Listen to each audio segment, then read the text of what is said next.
claim this city for the glory of Rome.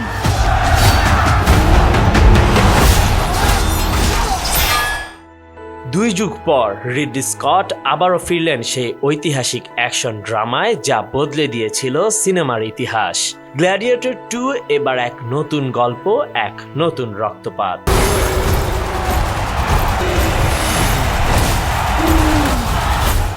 প্রথম দিনেই 63 দেশে মুক্তি পেয়েছে এই সিনেমা এবং এখন তা দেখা যাচ্ছে বাংলাদেশের স্টার সিনেপ্লেক্সেও। 15 নভেম্বর মুক্তির পর গ্ল্যাডিয়েটর 2 বক্স অফিসে বিশাল ওপেনিং নিয়ে রেকর্ড সৃষ্টি করেছে।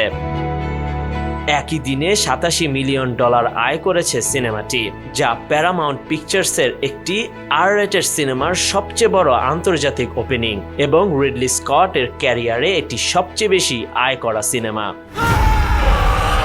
এই নতুন গ্ল্যাডিয়েটরের গল্প চলে ম্যাক্সিমাসের মৃত্যুর 20 বছর পর। এবার আমরা দেখব তার ছেলে লুসিয়াস ভারাসের দুঃসাহসিক অভিযাত্রা। রোমান সাম্রাজ্য তার বাড়িঘর ধ্বংস করে ফেলেছে। প্রতিশোধ নিতে লুসিয়াস হয়ে উঠেছে এক গ্ল্যাডিয়েটর। তার রাজকীয় পরিচয় গোপন রেখে সে রোমান সাম্রাজ্যের বিরুদ্ধে সোচ্চার হয়ে ওঠে। এবং লুসিয়াস চরিত্রে অভিনয় করেছেন পল মেসকাল, আর রোমান সেনাপতি আকাসিয়াস চরিত্রে আছেন পেড্রো প্যাসকেল। এছাড়াও কনি নিলসেন অভিনয় করেছেন লুসিয়াসের মায়ের চরিত্রে। আর আরও অনেক তারকা ডেনজেল ওয়াশিংটন, ফ্রেড হেচিঙ্গার এবং Joseph Quinn.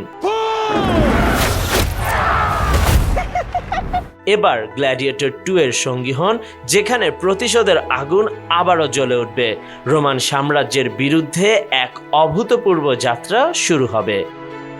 Khandakar Ishtiaq, news now 24। They can eat war.